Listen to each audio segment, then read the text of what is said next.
Bienvenidos a La Máquina de Pensar. ¿Cómo andan? Arranca La Máquina de Pensar, son las 19:02. Les reitero algo que he reiterado, valga la redundancia, durante toda esta semana. Este viernes también arranca el ciclo Todos Somos Raros, el ciclo en el cual nosotros intercambiamos o buscamos el intercambio entre un escritor argentino y un escritor uruguayo. En este caso va a venir la escritora Inés Kreplak, estuvimos hablando con ella ayer, con su novela Confluencia, que es una investigación en el delta del Tigre, pero que también es un viaje interior de la protagonista que tiene esclerosis múltiple, una enfermedad muy extraña. Y digamos, el libro también la va analizando junto con el delta del Tigre, que va, esas aguas fangosas que van modificando de todas las islas. Y también va a estar del otro lado, del lado uruguayo, Mercedes Estramil con su novela Wyatt Thoms. La idea siempre es la misma. Yo hablo con la uruguaya de la novela de la argentina y hablo con la argentina de la novela de la uruguaya, y después hablamos de lo que salga en la conversación. Todo con un formato radial, o sea, dura unos 45-50 minutos. Y antes arranca con una canción, con música, en este caso de la joven cantautora Sofía Gabart. Todo esto va a ser, amigos, este viernes a las 19:30 horas en la cafetería del Centro Cultural de España. Pero ya mismo se oye una música que arranca así.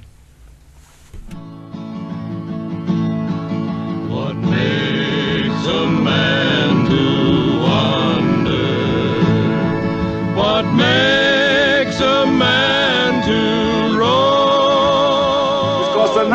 Esta es la canción que sirve de cortina para la columna sobre John Ford, para darle la bienvenida a Pablo Ferré. ¿Cómo andás, Pablo? ¿Andás bien? ¿Qué tal? ¿Todo bien por ahora? ¿Qué nos trajo? No, porque nos adelantó ya Pablo Ferré, que va a hablar de John Ford y las mujeres, o las mujeres de John Ford. Sí, John Ford y las mujeres de John Ford está bien, porque, bueno, este es el mes de marzo, es el mes de la mujer, estamos a 24 horas o menos en realidad del Día de la Mujer, y un lindo tema me pareció que podía ser hablar de Ford y las mujeres, de cómo él habla de las mujeres que muestra, ¿no? Su consideración de la figura femenina, ¿no? Y de los personajes femeninos.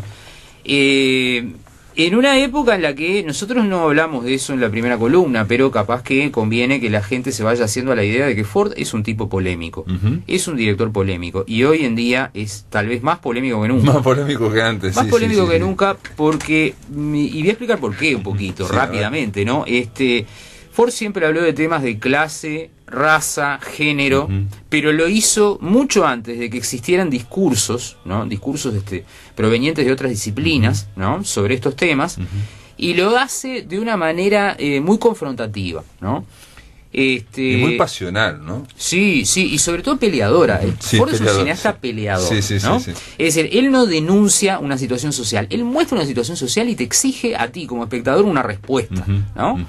Que es algo que la mayoría de los directores no hace. La mayoría de los directores denuncian una situación de crisis social, una injusticia, y dicen, bueno, entonces la gente piensa, ay, qué horrible esto, ¿no? Hay que mejorarlo. Ford lo que quería era la conmoción del espectador. Exactamente. Y sobre todo por la vía emocional y por la vía de colocar al espectador en contradicciones, ¿no? Sí. El otro día mencionábamos el libro de este estudioso de Tal Gallagher, y Gallagher dice: a Ford le encantaban las contradicciones, como buen católico irlandés, problematizado desde niño, que con vocación de santo, pero por otra parte un hombre atormentado profundamente, él encontraba gusto en sumergirse en las contradicciones de la condición humana y las exploraba, ¿no? Y eso un poco fue lo que pasó con las mujeres a lo largo de las películas de Ford. Hay una sombra, me parece, John Ford como gran cineasta queda muchas veces estereotipado, ¿no? Sí, digamos, claro. Solo a los westerns, solo con John Wayne, hay un cierto estereotipo. Y dentro de ese estereotipo, bueno, está como el de los héroes machistas, ¿no? Digamos. Exactamente. Y yo creo que es un estereotipo falso, porque vamos a hablar de las mujeres ahora. Completamente. Lo más probable es que la actriz emblemática de Ford haya sido Maureen O'Hara, que murió hace unos años, que era la última sobreviviente, digamos, de la John Ford Stock Company, como él mismo le llamaba a su compañía de actores permanente, ¿no? Y lo cierto es que uno ve, por ejemplo, la variedad de personajes femeninos que interpretó Maureen O'Hara a lo largo desde 1941, desde Que Verde era mi valle, hasta la última película que hizo con John Ford, que es The Long Grey Line, que es del año 54, o 55, perdón, Y es una variedad tremenda de personajes, todos con la misma actriz, ¿tá? Y en el medio tenés también algo como The Quiet Man, el hombre quieto, como se llama acá, que muchas veces la gente la interpreta como una película que reivindica el maltrato o el abuso de las mujeres, cuando en realidad lo que la película está haciendo es diciendo esto pasa y esto es el signo de una sociedad arcaica y atrasada, ¿no? Lo que pasa es que, claro, Ford, justamente por este gusto por las contradicciones, muestra todo eso en medio de una Arcadia irreal, que es esa Irlanda verde. Sí, que es maravillosa, y después descubrimos que la gente que vive ahí no es tan maravillosa. Exactamente, es más bien asusta a la gente, ¿no? Digo, ¿no? En El hombre quieto uno se acuerda de aquella escena donde John Wayne arrastra a Maureen O'Hara por el pasto y se acerca una señora con una vara, ¿no? Con un palo y le dice, sírvase para pegarle a la bella dama. Entonces, claro, erróneamente esas películas se han tomado como cosas machistas, ¿no? Hoy, por ejemplo, de mañana en una clase me tocó hablar de Seven Women, que es la última película de Ford, 7 mujeres, ¿no? Porque lo divertido es esto, y tendremos más tiempo en la columna para seguir hablando, ¿no? Este cineasta, al que todo el mundo llamaba anti-indio, hace en sus últimos años una película que es El ocaso de los Cheyennes, a favor de los indios. Este cineasta, al que muchos trataban de racista, hace una película que se llama El Sargento Negro, con un héroe negro, en 1960, el mismo año de la marcha sobre Washington y los derechos civiles. Y este cineasta tratado de machista dedica su última película a mujeres, ¿no? A 7 mujeres, ¿no? Y los personajes femeninos de Ford son mujeres complejas, son mujeres que resisten, son mujeres fuertes, son mujeres que enfrentan las adversidades de la vida con una entereza de ánimo y con un carácter y con una decisión que no tienen ninguno de los hombres que tienen alrededor. En las películas de Ford los hombres están atormentados, no saben para dónde agarrar y necesitan no solo, digamos, no ya el confort o el respaldo de las mujeres, necesitan la lucidez de las mujeres. Sí, la sensatez, yo te iba a decir la sensatez, el tema de que alguien los impulse, que alguien le diga, bueno, hay que actuar ya de una vez, esto no se puede soportar, en fin, y también incluso en los momentos que no son hostiles, que no son agresivos, también ellas aparecen, digamos, mandando la casa. Claro. Siempre las que mandan son las mujeres. Son las que ponen orden. Lo cual, atención, no quiere decir que John Ford sea un feminista, tampoco hay que hacer lecturas, digamos, forzadas, ni no. Son complejos, es como plantear, no sé, que Shakespeare era feminista y no sé qué, no sé cuánto, o era, no sé, en fin, no tenía, no sé, digo, los antis que uno pueda tener ahora, porque son hijos de su época y lo que muestran es la condición humana. Exacto. Además hay una cosa, ¿no? Con los años la visión de John Ford fue cambiando, ¿no? O sea, la visión, no la visión suya, sino la visión que se tiene sobre su obra, ¿no? Y hace un tiempo, en fecha relativamente reciente, un año, más o menos, un año y pico, yo estaba leyendo un estudio de una teórica feminista estadounidense, que lo estudia John Ford como un precursor del feminismo en cine. ¿Por qué? Porque la mujer lo que argumenta, esta académica estadounidense, lo que argumenta es que los temas de Ford, la familia, la tradición, el deber, la seguridad, eran temas que en el momento en el que Ford los trataba eran temas femeninos, y la sensibilidad de Ford, siempre tan proclive a crear esos momentos de intensa emoción lírica que a uno lo colocan al borde del llanto a veces, ¿no? Esa cosa tan intensa que uno ama de Ford, eso también era visto como femenino en ese momento, era como parte de una sensibilidad femenina que, por cierto, Ford ocultaba, ¿no? Detrás de su apariencia de gran bebedor de whisky, de cerveza. Sí, hombre, ¿no? osco también, ¿no? Claro, detrás de esa pose que él cultivaba de irlandés, bueno, me agarro a trompar en todas las esquinas y todas esas cosas, él tenía su corazón, ¿no? Ahí escondido, y sus simpatías estaban con esas heroínas, como por ejemplo las de 7 mujeres, ¿no? Claro, no, y por ejemplo lo que mencionaste, Qué verde era mi valle, ¿no? La primera mitad de esa película a mí me parece maravillosa, y prácticamente es la vida familiar, es todo el caos. Digo, yo creo que solo las mujeres pueden saber lo que es el caos de tener una gran familia y tener con poca plata y mantener una gran familia. Exacto. Y cómo la van manteniendo, en el caso de Qué verde era mi valle, con alegría, o sea, sabiendo que cada día es 150 problemas y encarándolos y resolviéndolos. Y vos ves eso, ves vida, ¿no? Ahí en esa película, ves la vida familiar. Sí, absolutamente. Rodada de una forma sorprendente para mí, porque parece que estuvieran haciéndolo ahí en ese momento, ¿no? En 4 semanas se filmó esa película, en 4 semanas, sí, muy sorprendente, no un récord total, claro, pero por ejemplo, ¿no? Una cosa solamente para poner un ejemplo rápido. Morino Jara en Que verde era mi valle es una mujer que ama a un hombre, pero debe casarse con otro.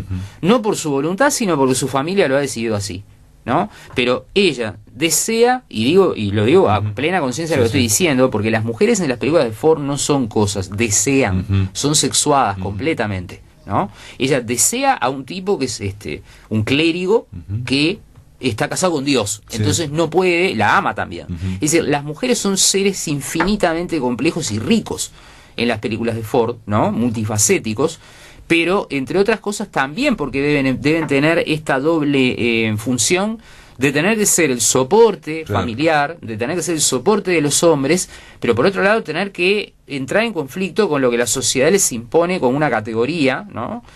Y no poder desear, no poder tomar eventualmente decisiones. Lo mismo pasa con Morino Jara en Río Grande, en 1950. Ella es sureña, está resentida porque él en la época de la guerra civil le quemó la plantación, y lo va a buscar. O sea, ella va a buscar a su hijo en realidad, que su hijo se ha enrolado en la caballería, y la mujer es la que lo confronta. O sea, es Morino Jara la que confronta a John Wayne, que es el esposo, ¿no? Y claro, los dos tienen que pasar por una etapa en la que se tiene que aprender a perdonar. Ella es orgullosa, ella dice, yo no te voy a perdonar, ¿no? Pero le lava la ropa.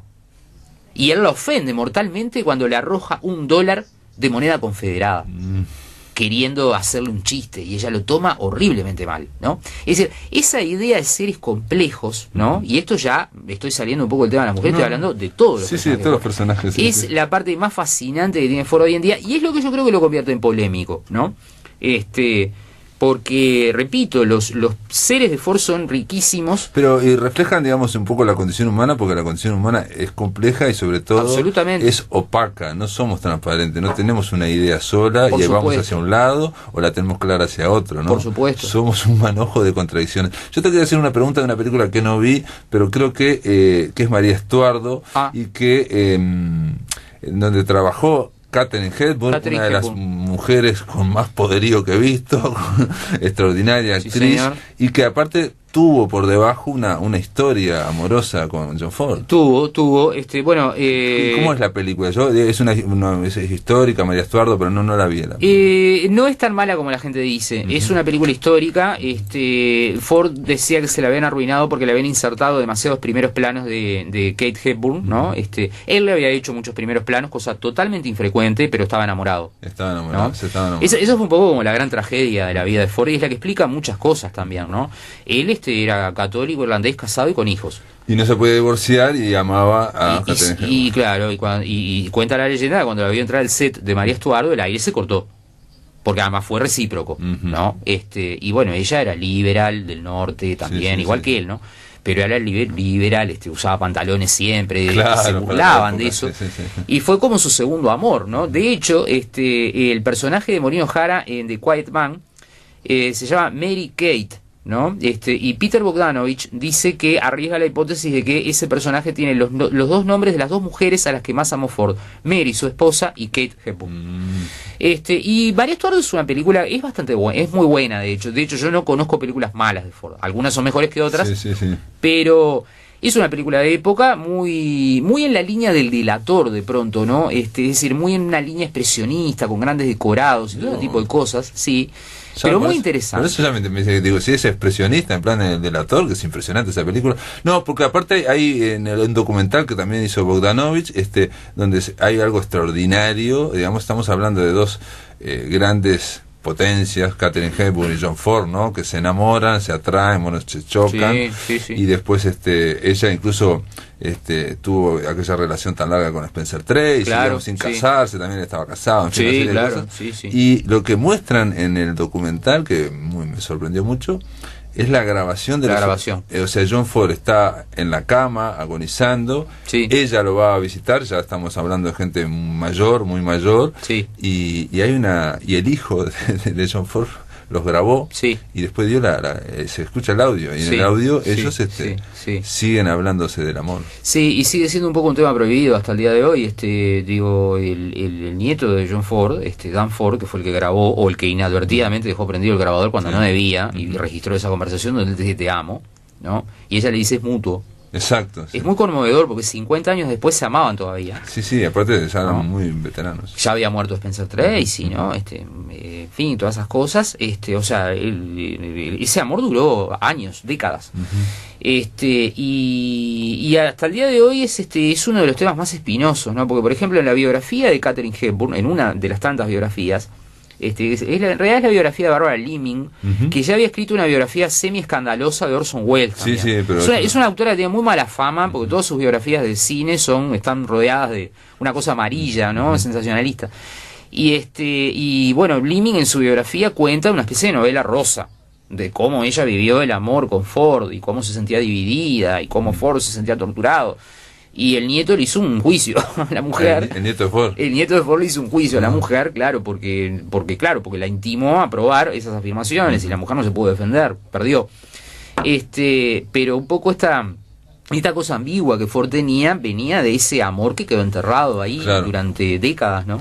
Sí, que generaba también, no sabemos si generaba, digamos, pero esa energía brutal que tenía John Ford para hacer las cosas también, ¿no? Bueno, digamos, de las propias contradicciones internas que eran explosivas, ¿no? Pero bueno, las canalizaba en el arte, como digo, no quiero compararlo con Shakespeare, digo, pero son artistas muy pasionales, ¿no? Muy violentos. Sí, claro. Bueno, Bogdanovich dice que el periodo inmediatamente posterior a la ruptura, ellos, el romance de ellos fue muy breve, fue unos pocos meses, fueron 9 meses, ¿no? Y en 1937 arranca el ciclo de oro de John Ford, porque hasta el día de hoy es el único caso de un tipo que en 2 años hace 7 películas, y las 7 son obras maestras prácticamente. La Diligencia, El joven Lincoln, Viñas de Ira, The Long Voyage Home, que se llama Hombres de Mar, o sea, una cantidad Que ver de la mi valle, o sea, son todas películas excelentes, ¿no? O sea, Bogdanovich dice, evidentemente, esto liberó, fue una explosión de creatividad, y la influencia de Kate Hepburn en la vida de Ford y en su toma de conciencia de ser un artista también fue importante, ¿no?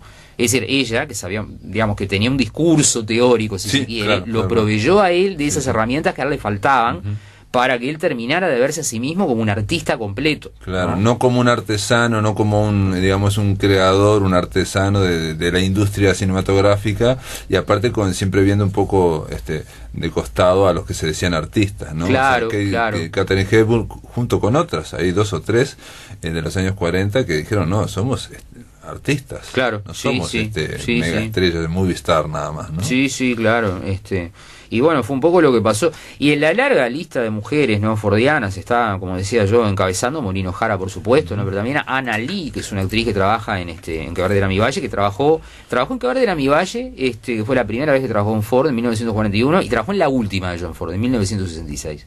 Porque Ford era muy leal a su elenco, ¿no? A esta Stock Company, esta John Ford Stock Company, ¿no?, como le llamaban.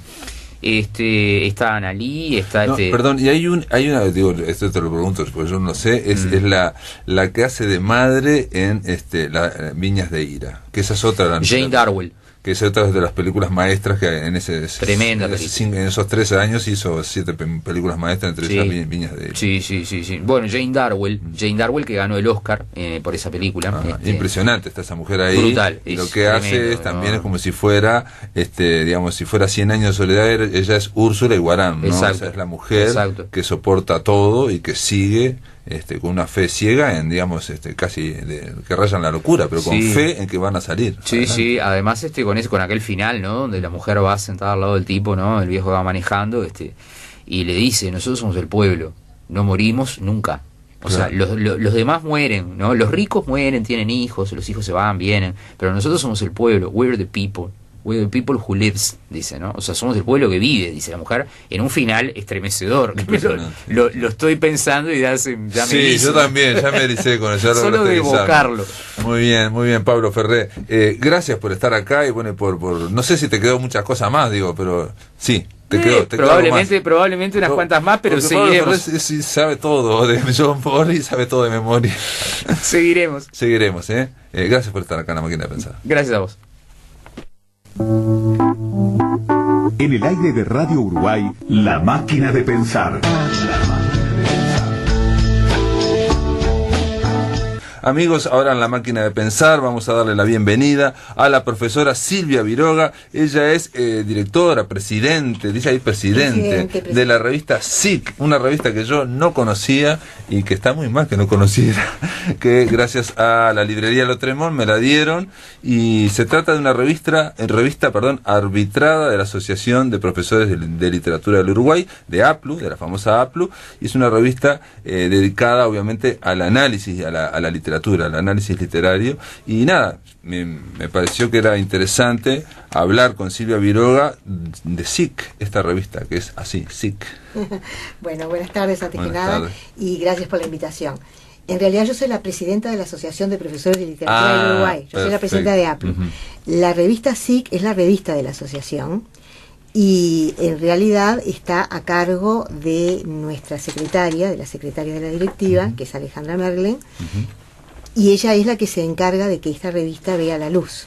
Es la que se encarga de, hacer todos los contactos con la editorial, estar presente en el diseño, evaluar un poco los temas, hacer el reparto de los artículos a los lectores, para que los artículos sean aceptados o no. Claro, porque yo vi que, por ejemplo, los artículos, vamos a aclarar primero qué es una revista arbitrada. Sí. ¿Qué es? Una revista arbitrada es una revista que cumple con determinadas normas, en este caso está en el Latindex, y significa que tiene una serie de integrantes en su consejo editor y en su consejo asesor y en su grupo de lectores de los artículos, que no solamente pertenecen al Uruguay, ¿no? Es decir, hay gente que pertenece al extranjero.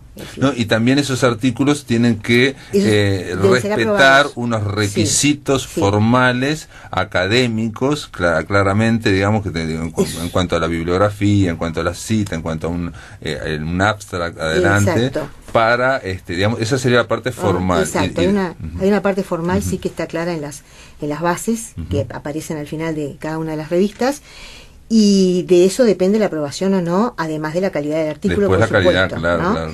Cada artículo, además, es leído siempre por un lector de ese comité, ¿no? Y vi que también se plantea en cada artículo que cuándo fue recibido y cuándo fue aprobado, fecha de recepción y fecha de aprobación. Lo cual implica que, claro, hay algunos, me fijé, que demoraban más y otros demoraban menos, digamos, ¿no? Sí, porque además ocurre que algunos son recibidos, se le envían al lector, todo en forma anónima, para que haya garantías, ¿no?, de ambos lados. Quien escribe no sabe quién lo lee, y quien lee no sabe a quién está leyendo. Y bueno, a veces ocurre que el artículo se acepta sin ningún tipo de reparos, pero a veces se hace algún tipo de corrección, y entonces en esos casos el artículo vuelve a su origen, esa persona realiza las correcciones que se le han sugerido y vuelve otra vez al lector. Por eso ponemos las fechas. Pero ahora, y eso de poner las fechas es para darle como una cuestión más seria. Sí, es una cuestión más seria, es una cuestión formal, digamos, es una cuestión de... Digamos, es como una forma de verificar, ¿no?, de darle la verosimilitud necesaria y la verdad necesaria. Perfecto, darle una transparencia al proceso. De que efectivamente se recibió el artículo y esto fue leído, fue entregado y aprobado en tal fecha. Esa es la idea. Y SIC es una revista, de literatura, ¿y cómo se distribuye? SIC se distribuye entre los socios de la Asociación de Profesores de Literatura del Uruguay. Por eso es una revista de la asociación. Es una revista que nosotros consideramos que es uno de los tantos beneficios que les brindamos a los socios. Los socios nuestros pagan una mínima cuota mensual, y bueno, la asociación considera que debe devolver, ¿verdad?, a sus socios algo que sea exclusivo para socios. La revista lo es. Independientemente de eso, la revista además llega algunos lugares clave, como puede ser en este caso la librería Lotremont, como es la Biblioteca Nacional, que recibe de regalo una revista, Facultad de Humanidades, es decir, lugares donde uno puede acceder. Si uno va al blog de La Máquina de Pensar, Andrés Capelán, que es el que lo lleva, linkeó en la entrevista a Silvia Viroga, hizo el link con el sitio de APLU, ¿no? APLU, www.aplu.org.uy, y yo me encontré, que quise entrar y también está hecho para usuarios usuarios con contraseña, digamos, Sí, son los socios. porque entendemos que seguimos en la misma política de darle a los socios algo que sea exclusivo para los socios. Y los socios entonces podrán también Los socios descargar acceden- toda sí, la revista. Sí, mucha gente se pregunta por qué la tenemos en la web y por Sí. qué en papel. Ujú. Bueno, la razón es que la mayoría de nuestros socios prefiere la revista en papel. No, pero aparte de eso no está mal, digamos, no está mal, porque el papel tiene una trayectoria, Sí, digamos, tiene y un encanto llega especial. un encanto especial, uno lo guarda, y la web lo que tiene es el registro, uno puede ir ahí o puede buscar en la web sin problemas. Ahora, ¿esto está disponible en la web para todos? No, solo para los socios. Solo para los socios. Los socios la pueden bajar, digamos, y Los dársela socios, a alguien, sí. si quiere, es un PDF, Bueno, supongo sí, yo. eso no lo podemos controlar, No, obvio, obviamente. obvio. Sí, ¿no? sí, sí. Nadie puede controlarlo. Nadie puede controlar tampoco que la revista editada se preste, ¿no? No, Y obvio, obvio. circule. Sí, de hecho... De hecho, la idea la no idea es que circule, claro, ¿no? la idea es que la gente la conozca. Lo que pasa es que siempre nos pareció que, como insisto, digo, es un beneficio para los socios. Entonces, es importante que si uno accede por la web tenga una contraseña, como pasa con tantas otras revistas arbitradas, Claro, ¿no? sí, O sí, con sí, tantos sí, sí. textos. En general de los textos académicos hay una red de academias y también hay que inscribirse, hay que Claro. registrarse. Pero bueno, no estaría mal que liberaran después, no estaría nada mal, ¿no? Bueno, en algún momento las tal más vez las viejas, liberemos. Sí. me explico por qué, porque también eso genera una posibilidad para internet, así como yo que sé, la máquina de pensar le llega a alguien que está traduciendo a Julio Rexig en Italia y me escribe y dice, che, ¿qué pasó con la semana de Julio Rexig que se cayó? Digo, digamos, hay gente que está interesada y bueno, Sí, por de otras supuesto. partes y que puede llegar, digamos, a un artículo, por ejemplo, siguiendo Julio Rexig, me gustaría leer tal artículo, ¿no? Sí, la idea esa está presente, sin duda, y la revista, bueno, puede ser consultada en la propia APLU. APLU tiene una biblioteca para sus socios, pero bueno, si alguien desea ir a leer allí... ¿Dónde puede se la APLU está frente a la universidad, en 18 de julio, Ah, 1825, apartamento 401, entre Eduardo Acevedo y Tristán Narvaja. Bien frente a la universidad y a la Biblioteca correcto. Nacional, ¿no? Y bueno, y el último número que me trajiste aquí, bueno, me trajiste varios números, Sí. el de diciembre del 2017, que es el último, o sea, hace muy poquito, ¿no? Estamos hablando hace unos 3 meses. Está dedicado a José Enrique Rodó y a Horacio Quiroga. Y Horacio Quiroga. Nosotros, en general, la revista sale 3 veces en el año. O sea, cada cuatrimestral, Claro, digamos, una cosa más así. o menos. Ahora va a salir la próxima, que es sobre literatura y la relación con lo audiovisual, para la cual tenemos ya felizmente muchos artículos. Es un tema que, claro, es un tema que apasiona, es un tema que ha gustado mucho, y entonces tenemos una cantidad importante de artículos. Los puentes entre el cine y, Exacto. y el libro y la serie, Sí, todos esos puentes, todos esos puentes son maravillosos. que es fascinante y que realmente, digamos, generan, por lo menos incluso en la gente, mucha conversación, ¿no? Claro, Eso es muy interesante eso. Entre la gente y entre los docentes, ¿no? Y además es una herramienta importante para los docentes, claro. porque los docentes muchas veces trabajan los textos literarios acompañados del audiovisual. Entonces Sí, es de muy la versión importante. fílmica. Pero los temas son variados. Si tú te fijas en algunas de las que te traje, verás que hay literatura uruguaya, como es el caso de Rodó, de Quiroga, especialmente cuando se cumple aniversario de la muerte o de la publicación, claro. ¿no? La revista trata sobre eso, que es el caso de Rodó en el 2017, eran 100 años de la muerte de Rodó, Exacto, en 1917. exacto. Y de Quiroga, no sé, no me acuerdo ahora si había algún...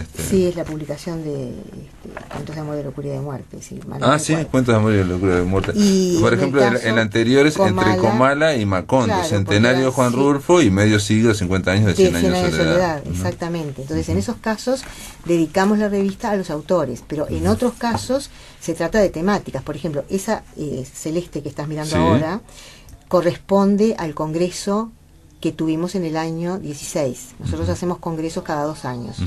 O sea que este año toca un nuevo congreso. Toca, porque esos se cumplían años de Cervantes y de Shakespeare. Cervantes, Shakespeare y el Inca Garcilaso. Y el Inca Garcilaso. Por eso están las 3 imágenes. Claro.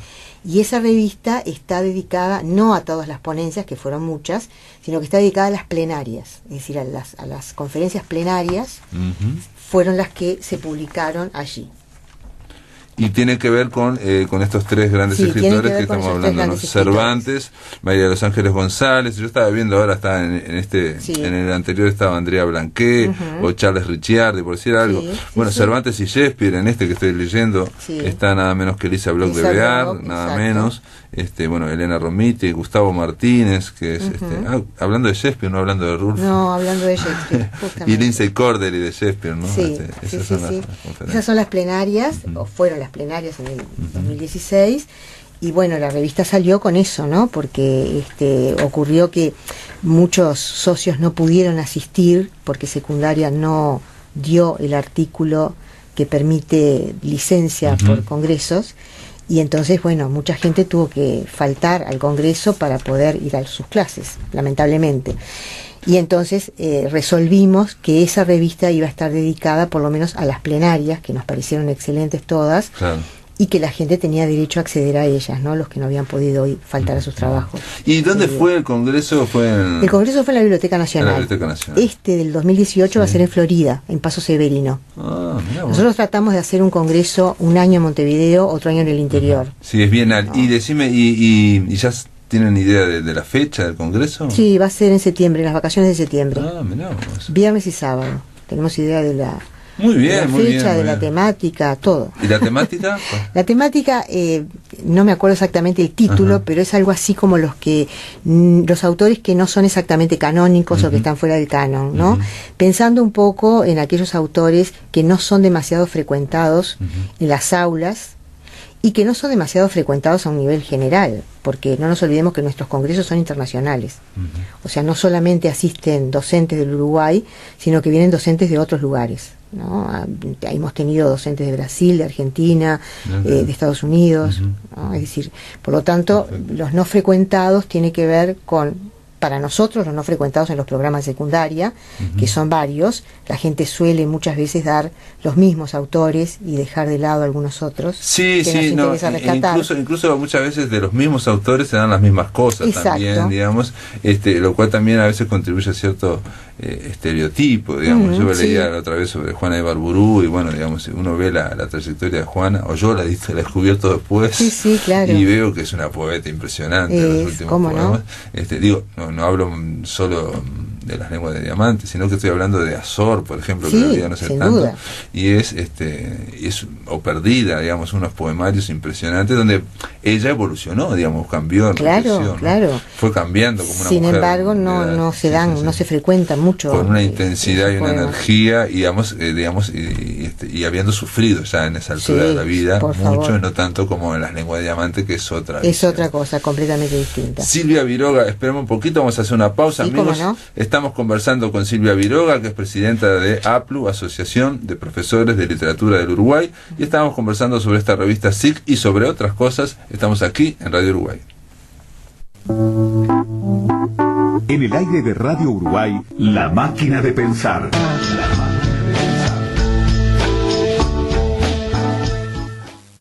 Amigos, continuamos en La Máquina de Pensar. Estamos conversando con Silvia Viroga, ella es profesora de literatura y es la presidenta de la Asociación de Profesores de Literatura del Uruguay, APLU, la famosa APLU, que tiene entre otras cosas, esta revista que se llama SIC, y que estábamos conversando, bueno, de los últimos números y del Congreso Bienal que van a hacer ahora en Florida, me dijiste, sí, Paso Severino, concretamente. Mirá qué bien, está bárbaro para la gente de Florida, para el interior, y también está bárbaro difundirlo, ¿no? Digamos, yo supongo también los congresos en principio son para los congresistas, para insumos, pero también después pueden generar, como ocurrió en esa revista, ¿no? Digamos, poder publicarlos. Sí, claro. O publicarlos en la web también. Muchas veces publicamos en CD o en pendrive, ¿no? Y entregamos todas las ponencias en pendrive como regalo a cada uno de los asistentes.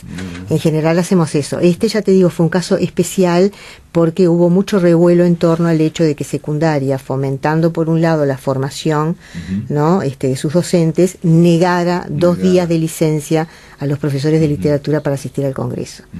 Entonces, bueno, consideramos que debíamos cumplir por lo menos con las plenarias, que fueron excelentes, ¿no? Tú mismo mencionaste a Lisa Bloch, por ejemplo, Lindsay Cordeley. Bueno, Lisa es fundadora, socia fundadora de la APLU, ¿no? Como lo soy yo y como lo somos tantos de los que estamos allí. Sí, y esa Elisa también un detalle que digo, como muchos, pero digo, en el caso de Elisa me gustaría decirlo, también que es muy hincha de hacer cosas en el interior, ¿no? Cuando yo le pedí para hacer el encuentro, me ayudara a hacer el encuentro internacional de Borges en Fraiventos, y me dijo, mira, me había comprometido a no hablar de Borges en el 30º aniversario, pero bueno, lo voy a hacer porque es en el interior. Sí, Lisa es fantástica, realmente es una mujer que apoya todo lo que se le pide, desde la cultura, desde la literatura. No, realmente es una de nuestras socias entrañables. Y bueno, y yo estoy viendo otros números de la revista SIG. Uno está dedicado a la literatura española del siglo XX, la edad de plata, no la edad de oro, que sería, digamos, la generación del 98 hasta el 36. Y en realidad es la edad de plata porque por el siglo de oro, claro. Digamos, ¿no? O sea, como el siglo de oro hubo uno solo, pero digamos, estamos hablando de grandes escritores, ¿no? La generación del 27 y la generación del 98, entre otros. Sí. Me llama la atención porque generalmente me da la impresión que no se habla tanto de esos escritores españoles. Me da la impresión, no sé. En su momento se habló mucho de Lorca, claro. Se habló mucho de Antonio Machado, tenían un gran peso en Uruguay, ¿no? Y ahora parece que no tanto. Lo que pasa es que la revista, por un lado, busca, que los profesores de literatura, que es a quienes está dirigida en primera instancia, tengan insumos como para trabajar en sus clases, tengan elementos para profundizar, ¿no? Teóricamente o conceptualmente en aquellos temas que generalmente se tratan, pero también tiene la finalidad de acercar al profesor de literatura a aquellas temáticas que no necesariamente son las abordadas en el aula, claro. O que no necesariamente tienen que ver con su práctica docente en general. Entonces, en ese sentido nos parece importante ampliar el espectro y no quedarnos solamente circunscriptos a Rodó o a Quiroga. O si, digamos, ¿no? a los que normalmente se tratan los programas claro, de literatura. Claro, la idea es ampliar. Bueno, a mí el número que me llegó, que era del 2015, y claro, y me llamó mucho la atención, era sobre literatura uruguaya joven. Entre otros estaba Martín Palacio Gamboa, que estuvo hace poco por aquí, que tiene una mirada crítica muy interesante. ¿Cómo no? Y sobre todo,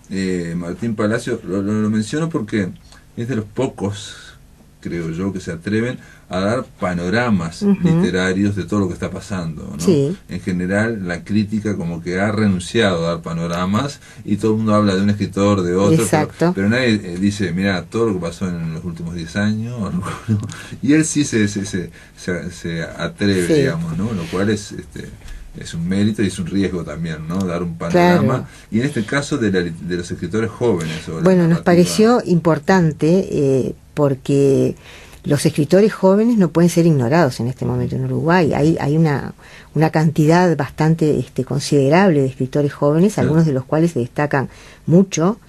Y realmente son importantes. Entonces, muchos de ellos además son escritores que a la vez son profesores de literatura. Es muy frecuente. Y que incluso van por varios liceos proponiendo temas, leyendo su propia obra. Entonces, nos parecía que no podían estar ausentes. Además, una asociación de profesores de literatura no puede ignorar a sus jóvenes. Si no es una asociación de viejos jubilados, ¿no? Es una asociación para todos. Incluso los socios no somos solamente los profesores en actividad o jubilados, sino que también son los estudiantes. Los estudiantes tienen sus ventajas. El tema de la enseñanza de la literatura es todo un gran tema. Todo un tema. Pero en el caso, y en todos los países, ¿no? Pero en el caso de Uruguay, yo digo siempre, y te lo planteo así como una idea, o digamos, para saber tu opinión, en el caso de Uruguay, que es un país de cercanías, no somos un país como Brasil o como Argentina, y que aparte tiene tantos escritores jóvenes, actuales, vigentes, ¿no? Me da la impresión, yo tengo la impresión de que la educación y que la cultura van como en carriles paralelos, digamos. Es decir, no sería difícil soñar con que escritores vivos entraran a las clases de literatura, digamos, a hablar una vez o conocerse o a leer, digamos.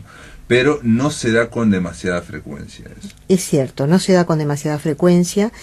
Lamentablemente nosotros somos herederos de un viejo preconcepto concepto que tiene que ver con meternos con los muertos y no con los vivos, ¿no? Lo que ya está más definido, claro, la obra definida, de alguna manera, sí, y además establecida. Y además el hecho de que el muerto no puede responder, ¿no? Sí. Claro. Como en teatro, que dicen que el mejor dramaturgo es el dramaturgo muerto. Exacto. Para hacer teatro. No puede criticar nada, no puede criticar ninguna puesta en escena porque está muerta. Claro. En este caso, bueno, la revista esta, ¿no? Este número en especial tiene que ver con eso, ¿no? Con tratar de que ese preconcepto desaparezca, con tratar de que surjan nuevos escritores en clase. Hay un programa que es el programa de cuarto año de literatura de secundaria, que es un programa sumamente abierto. Hay gente que lo critica un poco porque, bueno, justamente tiene una apertura excesiva. Yo creo que es el mejor programa de todos los que tenemos, precisamente porque brinda la posibilidad de ejemplificar determinados géneros, determinadas épocas, etcétera, con distintos autores que no necesariamente están estipulados. La lista que se da dice a modo de ejemplo, con lo cual uno puede incorporar al escritor local, por ejemplo, ¿no? Es decir, uno vive, no sé, en determinado departamento o localidad de otro departamento, claro, o de Montevideo, exactamente. Que vayan a tal lado, digamos.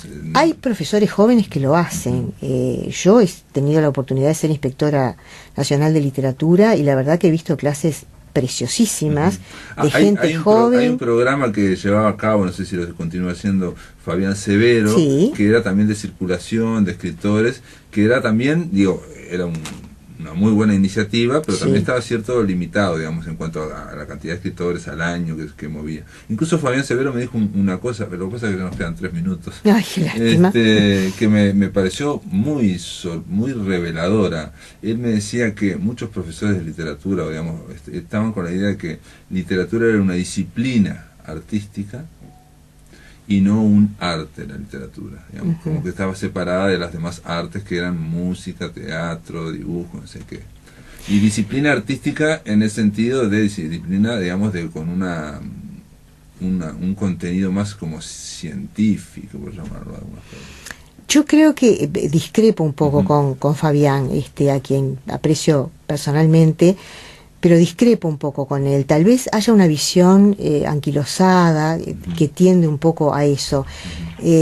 Si bien la literatura exige una metodología de abordaje, exige, si bien es cierto que uno aborda los distintos géneros con una metodología particular, de cualquier forma no está separada del resto del arte. Y de la vida también. Pero por supuesto. No tiene por qué ser, digamos, escritores muertos. No tienen por qué ser escritores muertos, pueden ser escritores vivos, pero además... Bueno, por eso el tema de este congreso es los que están fuera del canon. Claro. Pero además tiene que ver con una visión del mundo que abarca precisamente todas las formas del arte. No se puede dar literatura sin trabajar el resto del arte. Claro. Es muy difícil, es una visión sumamente restringida. De acuerdo. ¿No? Por algo uno contextualiza al autor. Herramientas siempre hay que tener, claro, disciplinarias siempre hay que tener, obviamente, teóricas también para abordar, pero da la impresión que en otros lados son más abiertos o más absorben más, digamos, lo que pasa es que a veces que en la literatura. Pero atención, yo no conozco tampoco como que ocurre en otros países. Lo que decía siempre es que aquí contamos con la ventaja de la cercanía y de la cantidad de escritores interesantes que hay, ¿no? Lo que ocurre también es que no nos olvidemos que lo nuevo siempre es nuevo en relación a lo anterior. Claro. Y que si uno no conoce lo anterior, no puede valorar lo nuevo. Sin duda. Entonces, Eso de alguna manera, siempre en los programas de literatura... Son complementarios, no claro, son no. Y por eso en los programas de literatura, en el acierto o en el error, ¿verdad? Siempre se ha tratado de contemplar eso, ¿no? Es decir, de tratar de un acercamiento a determinados clásicos. Se estudie la Ilíada, por ejemplo. Increíble, digamos. Así como hay otras cosas que estamos de acuerdo en que de pronto ya no caben dentro del aula, porque están muy alejados del estudiante actual. Bueno, esa es otra también. Hay otras cosas que tienen tal vigencia como la Ilíada, que pueden ser traídas al día de hoy sin ningún problema. Es decir, vivimos en un mundo en guerra. Totalmente. ¿No? Bueno, yo recuerdo que Elder Silva, que era uno de los primeros poetas que yo conocí que iba a liceos, realmente él sí iba, porque hay que decir también que en los 90, bueno, insisto, ya se nos fue el tiempo, pero en los 90 había una explicación de por qué los escritores no iban a las aulas, y era que había determinadas directrices políticas que desconfiaban y que hacían que la verticalidad se pidieran permisos para que un escritor entrara en un aula, digamos. Eso ahora cambió y sin embargo siguen sin entrar muchos. Pero él decía una cosa que quiero terminarla así con él decía que cuando se enfrentaba a los estudiantes decía, miren, yo soy un escritor, y ponía entre paréntesis que nació en tal fecha, ponía el guión, y no tengo la otra fecha. Brillante. Claro. Están acostumbrados a que se cierre paréntesis. Claro. Pero es una cosa interesantísima para los chiquilines. Pero mira que se hace, sobre todo la gente joven trabaja de una manera distinta y acercando la vida a me alegro que a la clase. Trabaja en ese sentido. Hay excelentes docentes. Tenemos muy buenos docentes. Es falso eso de que el docente tenga la culpa, el docente trabaje mal, el docente... No, tenemos excelentes docentes, y no solo de literatura, ¿no? Pero realmente muy buenos.